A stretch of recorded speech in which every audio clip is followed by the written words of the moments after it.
Sa ngalan ng Ama at ng Anak at ng Espiritu Santo. Amen. Ang pagpapala nating Panginoon Jesucristo, ang pag-ibig ng Diyos Ama, at ang pagkikipagkaisa ng Espiritu Santo naway sumainyong lahat. At sumainyo rin. Sa ating pagnilay-nilay patuloy sa kahulugan ng ating mga pinagdiriwang ng mga panahon, lalo na itong panahon ng Kwaresma, kung saan ang pagpapakasakit, pagkamatay at pagkabuhay muli ng Panginoon Jesucristo ang naging bahagi ng ating pang-araw-araw na buhay dito sa banal na Eucharistia. Ano nga ito? Bakit ito ang ginawa ng Panginoon para sa ating pang-araw-araw rin na buhay? Habang yalay natin ang misang ito para sa lahat ng humihiling sa atin ng pagdarasal, mga mahal natin sa buhay, kung saan man sila naruroon sa mga oras na ito, sa mga naglalakbay, nagtatrabaho, sa may mga karamdaman, sa mga humaharap ng mabibigat na mga suliranin at problema, para sa isa't isa, sa mga kaluluwa ng mga mahal natin sa buhay na lumisan na, at sa mga nagdiriwan ng kanilang mga kaarawan o mga anniversaries. Kaya upang tayo maging marapat gumanap at mag-alay ng misa, aminin muna natin ating mapagkasala at hilingin natin ang kapatawaran.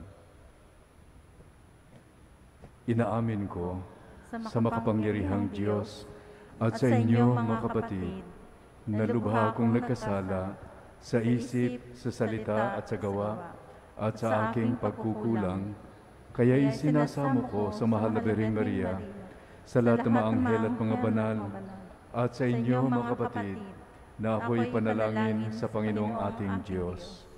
Kaawaan tayo na makapangyarihang Diyos, patawarin tayo sa ating mga kasalanan, at patnubayan tayo sa buhay na walang hanggan. Amen.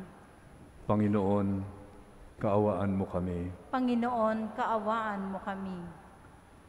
Kristo, kaawaan mo kami. Kristo, kaawaan mo kami.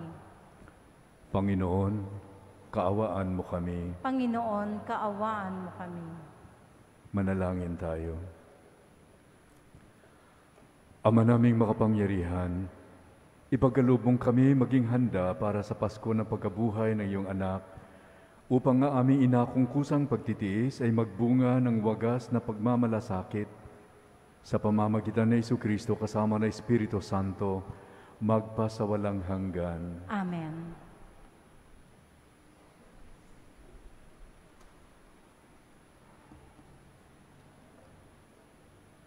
Pagbasa mula sa aklat ni Propeta Ezekiel. Sinasabi ng Panginoon, kung ang isang taong masama ay tumalikod sa kanyang kasamaan, sumunod sa aking mga tuntunin at gumawa ng mabuti, siya ay mabubuhay. Kakalimutan na ang lahat ng nagawa niyang kasalanan at mabubuhay siya dahil sa kabutihang ginawa niya sa bandang huli. Hindi ko'y kinasisiya ang kamatayan ng masama, sabi pa ng Panginoon. Ang ibig ko nga, siya'y magsisi at magbagong buhay. Ngunit, kung ang isang taong matuwid ay magpakasama at gumawa ng mga kasuklam-suklam na gawain, hindi siya mabubuhay. Mamamatay siya dahil sa kanyang pagtataksil at sa kasalanang nagawa. Mawawala ng kabuluhan ang lahat ng kabutihang ginawa niya noong una. Marahil ay sasabihin ninyong, hindi tama itong ginagawa ko. Makinig kayo, mga Israelita. Matuwid ang aking tuntunin. Ang pamantayan ninyo ang baluktot. Kapag ang isang taong matuwid ay nagpakasama, mamamatay siya dahil sa kasamaang ginawa niya. At ang masamang nagpakabuti at gumawa ng mga bagay na matuwid ay mabubuhay dahil sa pagtalikod sa nagawa niyang kasamaan nung una. Mabubuhay siya, hindi mamamatay.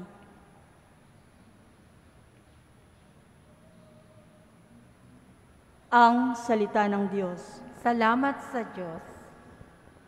Hiling nami yung limutin, tanang kasalanan namin. Tayo pong lahat, hiling namin yung limutin tanang kasalanan namin. Sa gitna ng paghihirap, tinawag ko'y Panginoon. Panginoon, ako'y dinggin pagka ako'y tumataghoy. Dinggin mo ang pagtawag ko't paghingi ng iyong tulong. Hiling namin iyong limutin tanang kasalanan namin. Kung ikaw ay may talaan nitong aming kasalanan, lahat kami ay tatanggap ng hatol mong nakalaan. Ngunit iyong pinatawad, kasalanan ay nilimot. Pinatawad mo nga kami upang sa iyo ay matakot. Hiling namin yung limutin tanang kasalanan namin. Sabik akong naghihintay sa tulong mo, Panginoon, pagkat ako'y may tiwala sa pangako mong pagtulong. Yaring aking pananabik, Panginoon, ay higit pa sa serenong naghihintay sa pagsapit ng umaga. Hiling namin yung limutin tanang kasalanan namin. Magtiwala ka, Israel, magtiwala sa iyong Diyos. Matatag at di kukupas ang pag-ibig niyang dulot. Lagi siyang nahahandang sa sinuman ay tumubos. Ililigtas ang Israel, yaong kanyang mga hirang. Ililigtas niya sila sa kanilang kasalanan. Hiling namin yung limutin tanang kasalanan namin.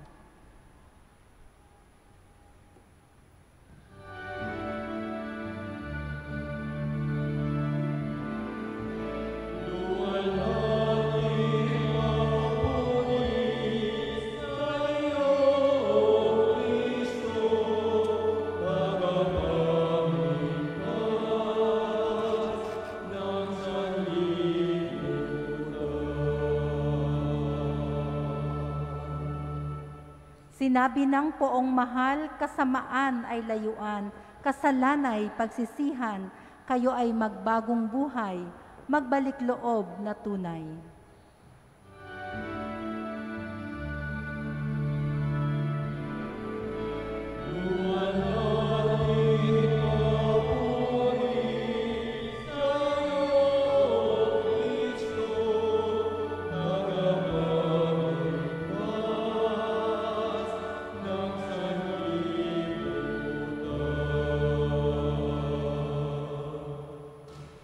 Sumainyo ang Panginoon. At sumainyo rin. Ang mabuting balita ng Panginoon ayon kay San Mateo. Papuri sa iyo, Panginoon. Noong panahong iyon, sinabi ni Jesus sa kanyang mga alagad, "Sinasabi ko sa inyo, kung ang pagsunod ninyo sa kalooban ng Diyos ay tulad lamang ng pagsunod ng mga eskriba at mga pariseo, hindi kayo makapapasok sa kaharian ng Diyos.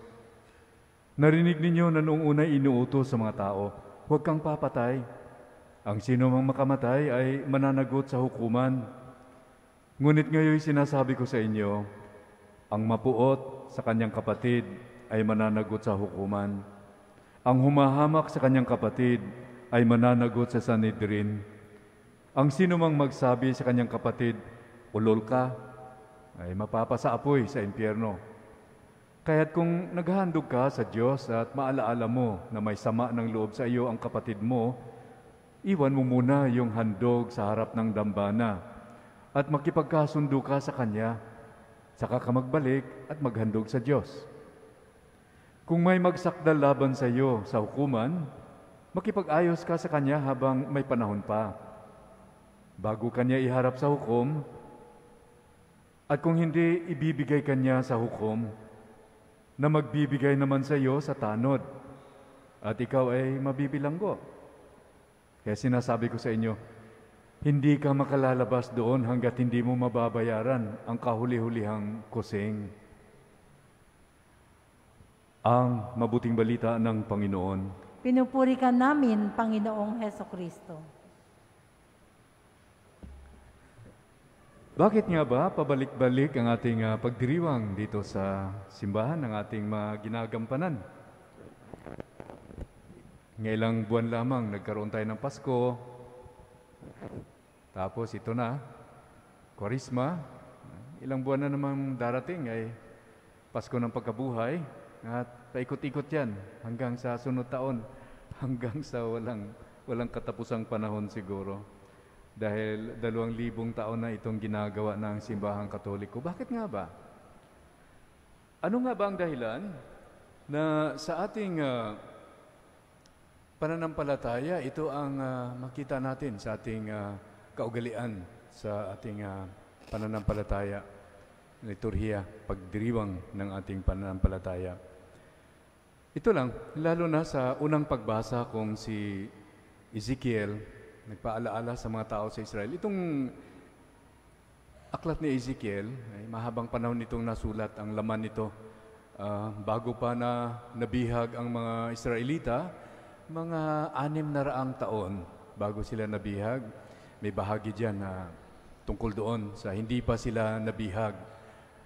Nagbabala itong mga propeta, isa na si Ezekiel. Marami yan silang nagbabala. Nandyan si Amos, nandyan si Hosea, at nandyan pang iba pang mga propeta.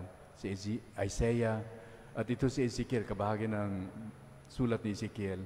At ang malaking bahagi kay Ezekiel ay yung matapos na nabihag na sila at nandun na sila, nalulong na sila sa kalungkutan ng kanilang bunga ng kanilang ginawa na hindi sila nakinig sa mga propeta.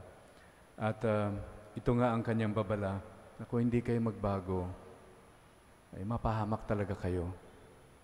Ay ayaw sila na magbago. Napahamak sila. Naging bihag sila ng mga Babylonians.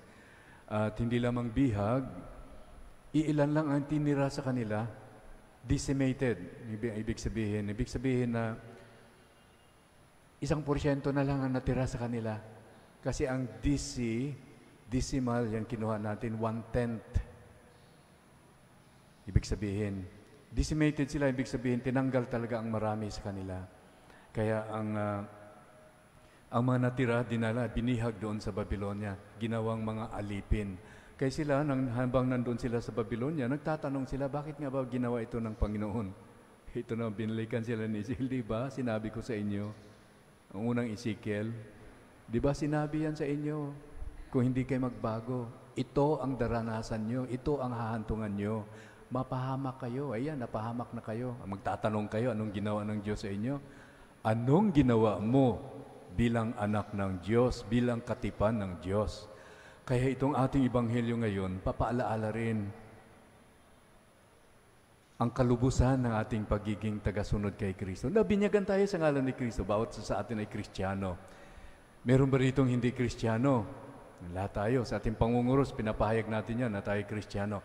Pero, matanong ko, sige nga, sino ba rito ang lubusan ng naging Kristiyano? Sino sa atin? Ako ayoko itaas sa aking kamay dahil hindi ako naging lubusan pa. Ayoko. Sa totoo lang, mahirap maging lubusan Kristiyano. Ano nga ba ang patakaran? Ano ba ang sukatan na ikaw ay lubusan ng Kristiyano? Hindi ka pareho itong sinabi ng Panginoon Kristo sa Ebanghelyo. Nang pagsunod sa kalooban ng Diyos ay pareho ng Pariseo at Saduseo. Bakit ginamit niya yon? Ano ba itong mga Saduseo at mga Pariseo? Yan ang problema. Dahil itong mga taong ito palagi tinatawag na laman ng templo. Pareho ng ating laman ng simbahan. Ano bang ibig sabihin ng laman ng simbahan? Palagi nakikita mo sa simbahan. Yan ibig sabihin. Sa amin tawag niya ng mga biyata sa probinsya. Biyato. Ibig sabihin palagi nasa simbahan, pero daw, beware. Dahil pagdating sa bahay, ang pagmumura ay walang tigil. Pagdating sa tindahan, pangangalakal nila, panlilin lang ay nandoon pa rin. Hahawak ng rosaryo yan habang nagdarasal, pero kuidado ka. Yan ba'y sukatan na yan ay dahil siya ay palagi sa simbahan, ay Kristiyano na siya? Baka naman hindi. Gaya ng mga Pariseo, palagi sila sa templo, pero panglilin lang, pang-aapi ng kapwa ay nandoon pa rin. Kaya sabi ng Panginoon, hindi ka pwede makapasok sa langit kung ganyan ka. So ano ang lubusang maging Kristiyano? Yun bang halimbawang binigay ng Panginoon Kristo, ang buong pagbigay ng sarili para sa atin, Kaya nga tinatawag niya tayo, sundin niyo ako, sumunod kayo sa akin. Yan po ang kanyang buhay. Kahit na siya nagkatawang tao, huwag nating kalimutan, hindi nawala ang kanyang pagka-Diyos. Bakit hindi niya ginamit yun para sa kanyang sariling kapakanan? O kahit na nung pinako siya sa krus, hindi niya ginamit ang kanyang kapangyarihan upang makaiwas sa karahasan ng mga tao. Ba't hindi niya iniligtas ang kanyang sarili? Gaya ng tinukso siya. Yan ang kwento natin noong linggo. Tinukso siya. Matinding tukso yun. Dahil nandoon nga ang kanyang kapangyarihan. Kalain mo naman yan, binuhay niya mga patay. 3 binuhay niya. Si Lazaro, anak ni Jairo, at saka yung binatilyo. Iyan lang nakwento sa Ebanghelyo.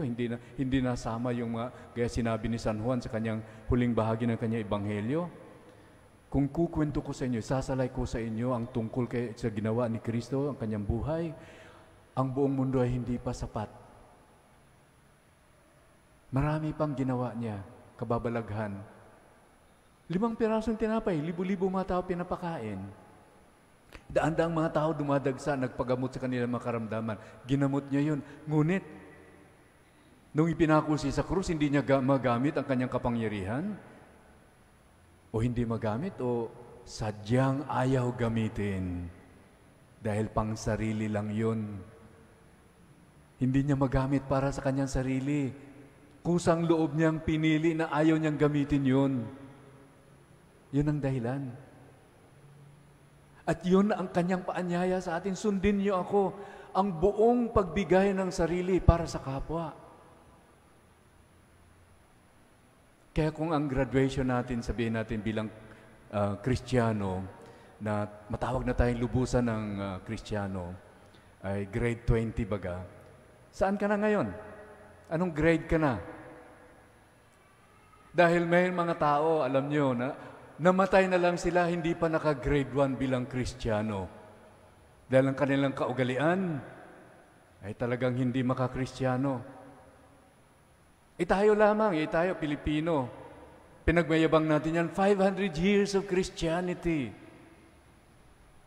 Pero maliban sa ating mga fiesta, sa ating mga prosesyon, sa ating mga simbahan, sa ating mga pagmimisa, makikita ba ang ating pagiging Kristiyano pag nandoon na tayo sa gobyerno? Pag nandiyan na tayo sa ating kalakalan? Pag nakasakay na tayo ng jeepney? Pag nandoon na tayo sa ating tahanan? Pag nandoon na tayo sa ating mga barangay? Lumilitaw ba ang ating pagiging Kristiyano matapos ang 500 taon na nabinyagan tayo bilang bansa sa ngalan ni Kristo? At sa ating mga lansangan ba, makikita ba natin ang palatandaan na tayo mga Kristiyano? Wala na bang nakahandusay dyan ng mga homeless? Wala bang mga kapatid natin na namamatay sa gutom? Sa ating mga hukuman, nandyan ba ang tunay na katarungan sang-ayon sa ating pinanaligan na batas? O kahit na walang batas, nandyan ba ang ating paggalang sa karapatan ng kapwa-tao? Kaya kung hanggang pareho lamang ang ating kabanalan sa mga Pariseo at Saduceo, ayan sabi ng Panginoon, sorry na lang mga Pinoy, hindi kayo makapasok sa kaharian ng langit kung hanggang ganyan lang ang inyong pagiging Kristiyano. Dahil ang tunay na palatandaan ng mga Kristiyano ay yung lubusan na rin makasunod kay Kristo. At sad to say, kahit na ako mismo, mahirapan talaga. Mahirap talaga. Ang ibigay mo ang iyong sariling kabuuan ng lubusan ng iyong pagkatao para sa iyong kapwa. Talagang mahirap. Makarinig ka lang masamang salita mula sa iyong kapwa, iinit talagang tenga mo, di ba? Anong kaibahan ko kayo sa inyo? Malamangan ka lang ng kapwa mo, kapatid mo, gagalit ka talaga. Maiwasan ba yan? Pwede. Kung may disiplina ka, pareho ni Kristo. Yan, si Kristo talagang basihan natin. Diyan tayo gagraduate. Meron na ba? Meron na bang mga hindi namatay na buhay na palatandaan na lubusang Kristiyano na sila? Meron. Meron na. Ang iba sa kanila ay talagang santo. Karamihan sa mga santo ay ganyan. Graduate sila bilang mga Kristiyano. Dahil ang kanilang buhay ay talagang nakalaan na maisabuhay at maging totoo ang kanilang pagiging nabinyagan sa ngalan ni Kristo. Kaya tayo mga kapatid, ditong panahon ng Kwaresma, yan po ang dahilan na pinababalik-balik natin. Kayong may mga anak na, ay malalaki na sila, mga apo na kayo ngayon. Ilang beses ninyo ituro, ibalik-balik sa inyong mga anak o mga apo na mga bata pa, ilang beses ninyong uulitin sa kanila, mangungupo ka. Isang beses lang? Hindi. Hanggang matuto. Ilang beses natin babalik sa kanila, magpasalamat ka. Sabihin mo lang totoo. Ay, sabihin ng totoo, mahirap yun, lalo na pag narinig mong hindi totoo mo sinasabi ng mga nakakatanda sa iyo. Paano lalaki yung bata? Confused. Kaya itong ating pagbabalik-balik sa mga pagdiriwang, yung pagpaalaala sa atin, pagtatanong sa atin, saan ka na? Anong grade ka na bilang Kristiyano? At hanggang hindi makamta natin yan po ang hindi maging kasiguruhan na ikaw ay makasama sa Panginoon. Kapareho ng mga Pariseo, Saduceo. Sa pangalan lang, sinusunod nila ang kalooban ng Diyos. Pero sa totoo, kaya hindi dito sa simbahan pwede mong sukatin ng tao na siya ay banal.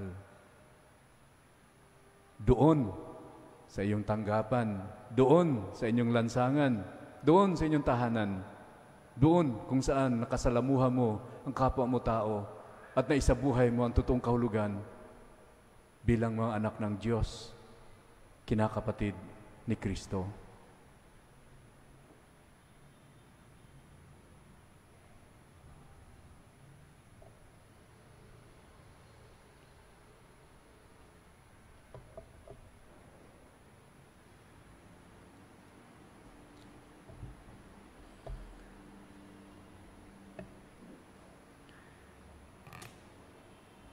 Labis ang pagkabigo at pagkamuhing namamagitan sa mga tao, labis na pagtatalo-talo at pag-aaway, kaya hilingin natin sa Diyos na pagkalooban niya tayo ng kapangyarihan na maging mga tagapaghilom at tagapagkasundo.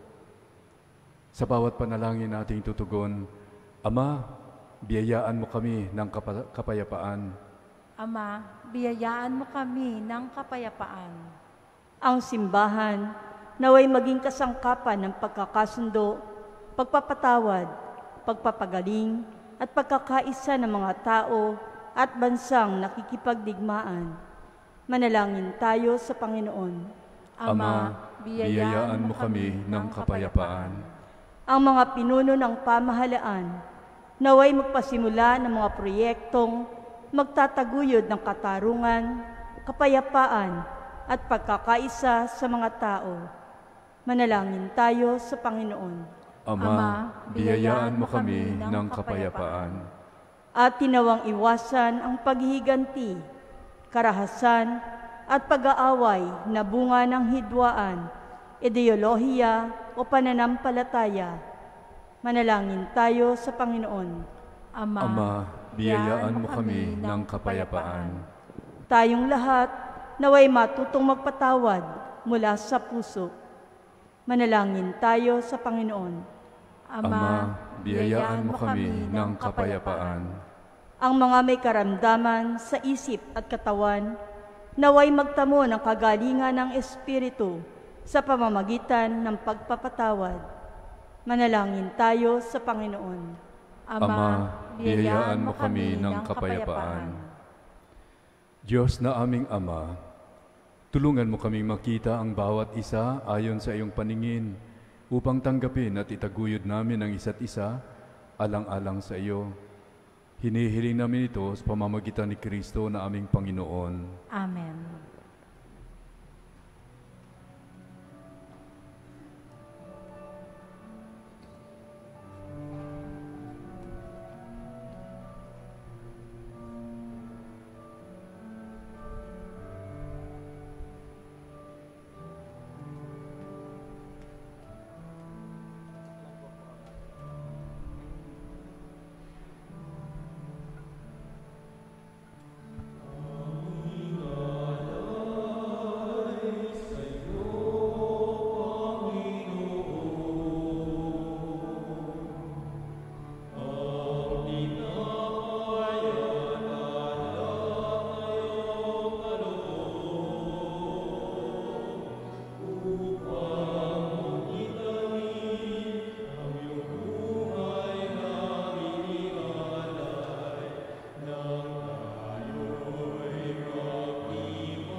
Kapuri-puri ka Diyos sa mga lumikha sa sanlibutan sa iyong gandahang loob. Narito may mayalay mula sa lupa at muna yung paggawa ang tinapay na ito para maging pagkain nagbibigay buhay. Sa paghalong ito ng alak at tubig, kami na rin makasalo sa pagkain.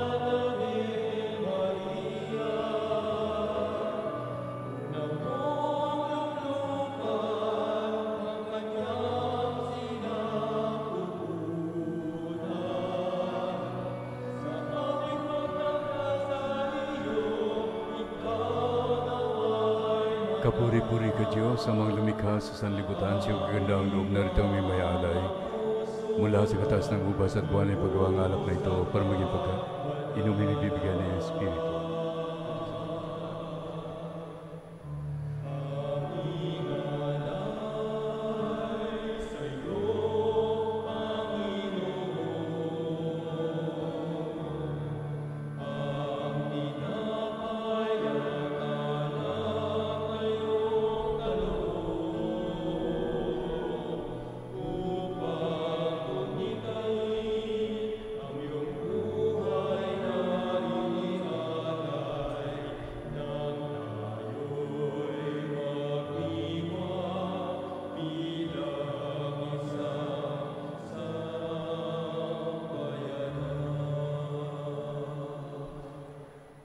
Manalangin kayo mga kapatid, upang paghahain natin ay kalugdan ng Diyos, Amang makapangyarihan. Tanggapin nawa ng Panginoon itong paghahain sa iyong mga kamay, sa kapurihan niya at karangalan, sa ating kapakinabangan, at sa buong sambayanan niyang banal.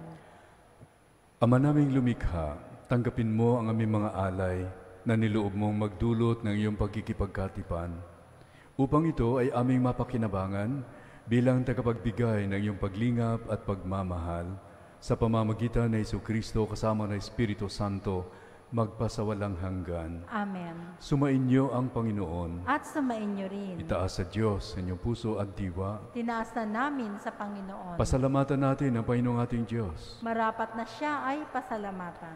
Ama naming makapangyarihan, tunay ngang marapat na ikaw ay aming pasalamatan sa pamamagitan ni Jesu-Kristo na aming Panginoon.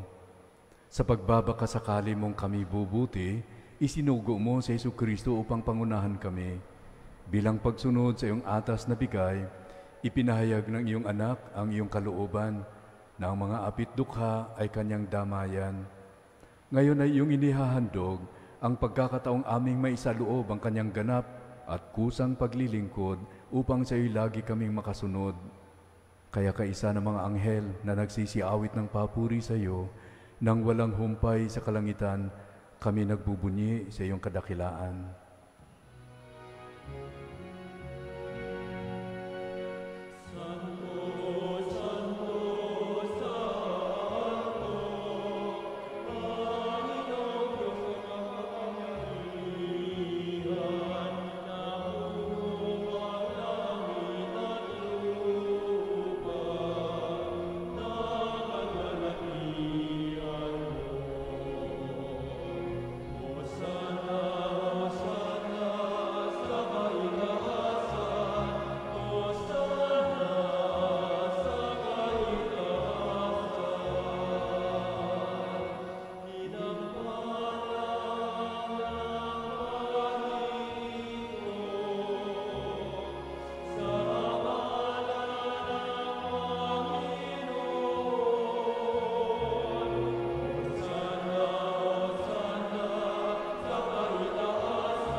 Ama naming banal, ikaw ang bukal ng tanang kabanalan, kaya't sa pamamagitan ng iyong Espiritu, gawin mong banal ang makaloob na ito, upang para sa amin maging katawan at dugo na aming Panginoong Jesu-Kristo.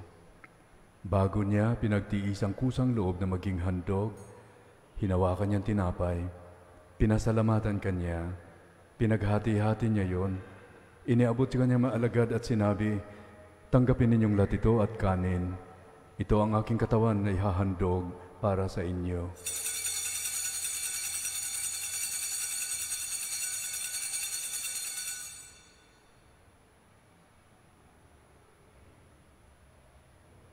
Gayon din naman, nung matapos ang hapunan, hinawakan niyang kalis.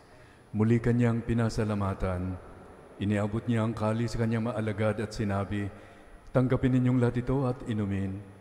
Ito ang kalis ng aking dugo ng bago at walang hanggang tipan. Ang aking dugo na ibubuhos para sa inyo at para sa lahat sa ikapagpapatawad ng mga kasalanan. Gawin ninyo ito sa pag-alaala sa akin."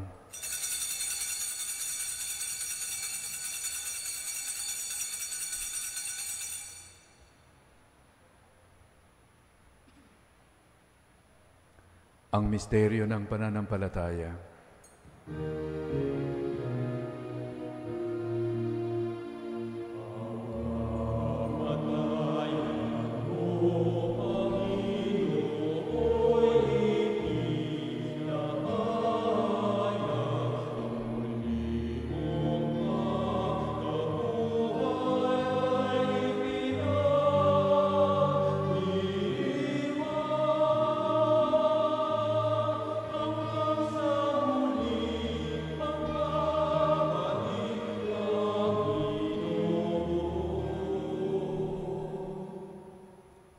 Ama, ginagawa namin ngayon ang pag-alaala sa pagkamatay at muling pagkabuhay ng iyong anak.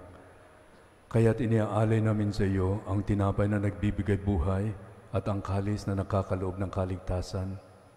Kami nagpapasalamat dahil kami iyong minarapat na tumayo sa harap mo para maglingkod sa iyo. Isinasamo namin kami magsasalo-salo sa katawan at dugo ni Kristo ay mabuklod sa pagkakaisa sa pamamagitan ng Espiritu Santo. Ama, linghapin mo ang iyong simbahang laganap sa buong daigdig. Puspusin mo kami sa pag-ibig kaisa ni Francisco, aming Santo Papa, ni Jose Advincula, aming Obispo at ang Tanang Kaparian. Alalahanin mo rin ang lahat naming mga kapatid na nahimlay na, nang may pag-asang sila'y muling mabubuhay, gayon din ang lahat ng mga pumanaw. Kaawaan mo sila at patuloyin siyang kaliwanagan. Kaawaan mo at pangindapatin kaming lahat, na makasalo sa iyong buhay na walang wakas, kaisa ng mga labiring Maria, ina ng Diyos, kaisa ni San Jose, kaisa ng lahat ng mga apostol at lahat ng mga banal na namuhay dito sa daigdig ng kalugod-lugod sa iyo. May pagdiwang nawa namin ang pagpupuri sa ikararangal mo sa pamamagitan ng iyong anak, naming Panginoong Heso Kristo. Sa pamamagitan ni Kristo, kasama niya at sa Kanya, ang lahat ng parangal at papuri ay sa iyo, Diyos amang makapangyarihan, kasama ng Espiritu Santo, magpa sa walang hanggan.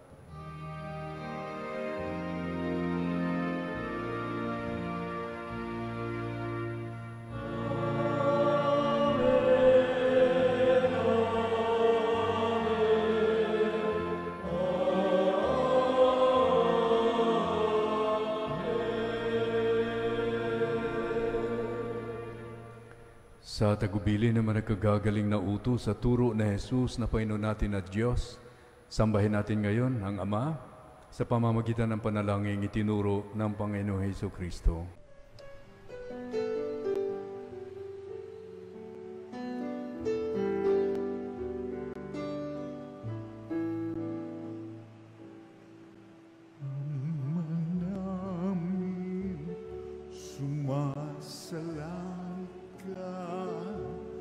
Sambahin ang ngalan mo,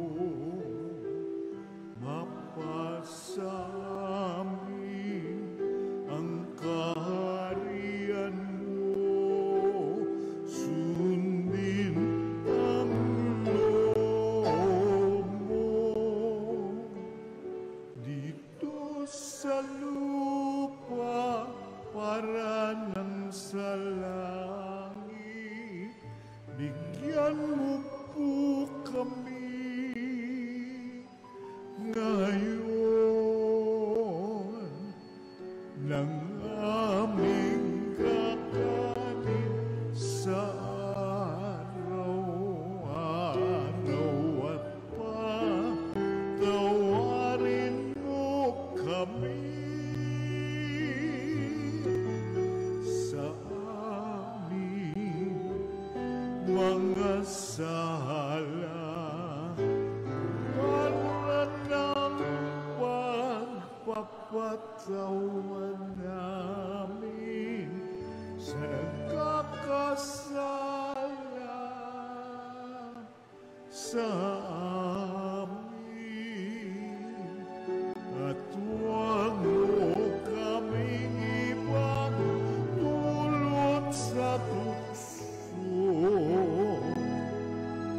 at yadya mo kami sa lahat ng masama. Hinihiling namin kami iadya sa lahat ng masama, pagkalooban ng kapayapaan araw-araw, iligtas sa kasalanan at ilayo sa lahat ng kapahamakan. Samantalang aming pinananabikan ang dakilang araw ng pagpapahayag ng tagapagligtas namin si Hesus Kristo. Sapagkat iyo ang kaharian, ang kapangyarihan at ang kapurihan magpakailanman. Amen. Panginoong Hesus Kristo, sinabi mo sa mga apostol, kapayapaan ang iniiwan ko sa inyo, ang aking kapayapaan ang ibinibigay ko sa inyo. Tunghayan mo ang aming pananampalataya at huwag ang aming mga pagkakasala.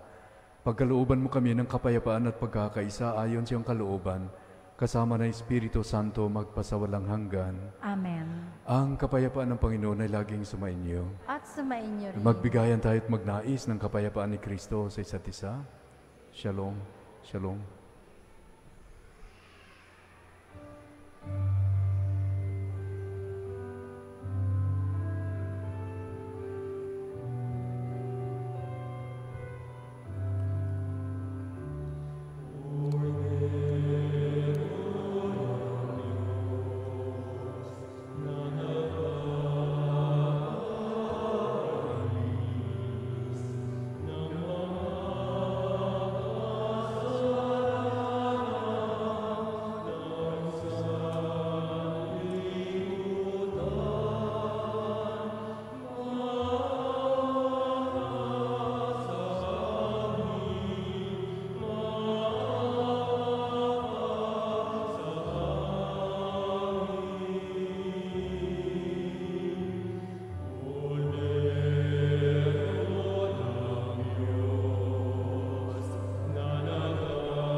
Narito ang kordero ng Diyos. Narito siyang nag-aalis ng mga kasalanan ng sanlibutan. Mapalad ang mahinaanyayahan sa kanyang piging. Panginoon, hindi ako karapat-dapat na magpatuloy sa iyo, ngunit sa isang salita mo lamang ay gagaling na ako.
Manalangin tayo.